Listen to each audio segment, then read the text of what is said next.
전사가 되라. 여기서 말한 전사는 그 전쟁과 관련돼서 일을 하는 그 전사를 말하는 거겠죠? 전사가 되라. 최근에 저 표현이 윤석열 대통령이 했다는 표현으로 알려지는데 일단 최근에 국회에서 장관들과 이 야당 의원들과 어떤 질의응답 과정에 나타난 모습들이 꽤 많이 있었어요. 여러 모습들이. 좀 묶었는데요. 확인해 보겠습니다. 지금 이제 우리 정부는 도쿄 전력의 입이 되어버렸어요. 일본 정부의 입이 아니라 이젠 도쿄 전력의 입. 정부가 얘기하는데 일본 도쿄 전력의 입이라고 얘기를 합니까? 입인지를 제가 말씀을 드릴 테니까 그걸 답을 듣고 말씀하세요, 총리. 예의가 없으신 거예요. 위원장님. 아니 어떻게 도대체 정부가 국민을 위해서 얘기를 한다는데 도쿄 전력의 입이다? 질문 일본 도쿄 전력의 말을 따라가다가 큰 낭패를 당할 겁니다. 도쿄 전력의 말을 따라가는 건 하나도 없습니다. 국제적으로 열심히 따라가고 계십니다. 과학적 방법을 따라가. 중점 추진 중인 1대1로 전략에 부산이 반드시 포함돼야 한다. 공산주의자세요? 제가 왜 공산주의자입니까? 근데 저렇게 말씀하신 건 아무렇지도 않아요. 아니 1대1로를 뭐 지지한다든지 그 말이 왜 제가 공산주의자입니까? 오은부 장관님이 예. 침소봉대가 아니라 광주에다가 이념의 색깔을 더 씌우려고 아니죠. 의원님 하는 거예요. 색깔론 하시는데 메카시즘이라는 것은 아닌 사람에 대해서 낙인을 찍는 겁니다. 인민군으로 말하는데 왜 그것이 메카시즘이고 이념의 색깔론을 입히는 겁니까? 오염수가 안전하다는 유튜브 홍보 영상이 50여일 만에 1657만 회가 넘었는데요. 네, 그렇습니다. 네, 이거 정말 대단한 성과예요. 네, 그렇게 조회수가 많은 이유는 괴담과 가짜 뉴스를 갖다가 경계하는 국민 여론 때문에. 그거 책임질 수 있으세요? 그 네. 말씀? 말이 안 되는 통계 아닙니까 그렇지 이게? 않습니까? 괴담에 대한 국민적인 거부감, 가짜 뉴스에 대한 어떤 분노 때문에 이렇게 많은 겁니다. 그 장관들의 답변이 굉장히 단호하고 강하죠. 과거 정부로고요. 뭐 시간 돌려봐도 과거에 국회 출석한 장관들에게서는 보기 어려웠던 모습들이 최근에는 많이 보이고 있다. 이런 거예요, 요즘에요. 근데 앞서서요. 화면 좀 보겠습니다. 앞서서 지난달 29일 국무회의에서 윤석열 대통령이 국무회의니까 장관들, 그러니까 이 국무위원들이 이 참석한 자리잖아요. 이렇게 얘기해요. 국무위원은 정무적 정치인, 말로 싸우라고 자리에 계신 것이다. 여야 스펙트럼 간극이 넓으면 점잖게 얘기한다고 되지 않습니다. 전사가 돼야 한다. 여기서 나왔습니다. 전사가 돼야 된다. 그럼 전사니까 싸우는 거잖아요. 싸우는 대상은 정치인, 그중에서 야당이 될 걸로 짐작이 되죠. 저렇게 얘기했으니까. 자, 요거 신성범 전 의원님, 전영기 의원님.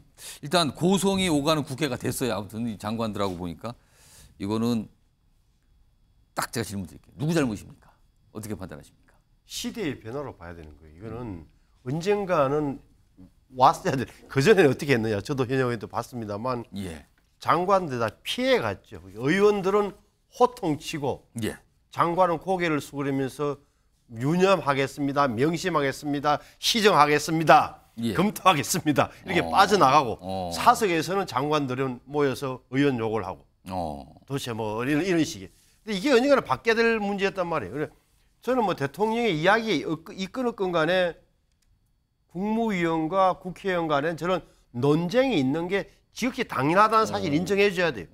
외국의 BBC나 NHK를 보시면 알겠습니다만 굉장히 토론이 심각하게 벌어져요. 다만 감정이 기강돼서 둘이서 싸움을 하는 인신공격을 하고 싸움하는 말이 엉키고 이런 경우는 좀 드물죠. 그래서 결국은 좀 냉정한 태도로 질문하고 또 반격도 예상해서 질문해야 되는 이전 같은 일방적 공격을 해가지고 내가 점수를 따고 지역 국민들한테 야 우리 의원님 멋지더라 장관이 꼼짝을 못하더라 이런 소리 듣는 것보다는 논리적으로 설파의 능력이 필요한 시점이 된 거예요. 근데 왜 이렇게 됐느냐?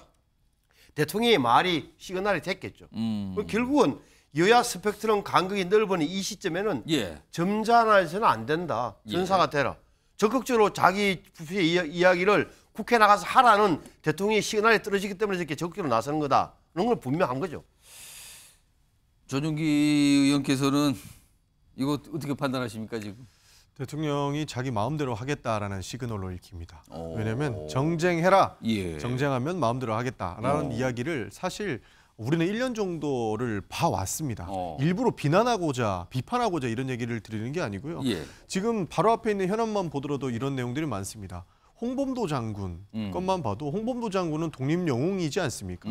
우리 독립을 위해서, 대한 독립을 위해서 평생을 바쳤고 본인 인생을 대한 독립을 바쳤는데 갑작스럽게 이 정부 들어와서 공산주의자 낙인을 찍어서 그 흉상을 철거하려고 하고 있지 않습니까? 여기에서 정확하게 국방부에서 뭐라고 했냐면 홍범도 장군이 공산주의자냐 아니냐에 대해서는 갑로들박이 있다.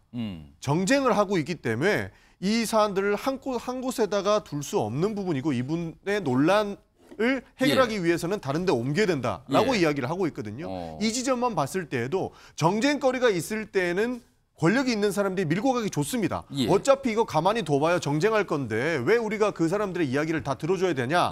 정쟁을 하고 있을 때에는 강단 있게 밀어붙일 사람이 필요하다라고 하는 것인데 결국에는 권한과 권력은 누가 가지고 있습니까? 정부가 가지고 있습니다.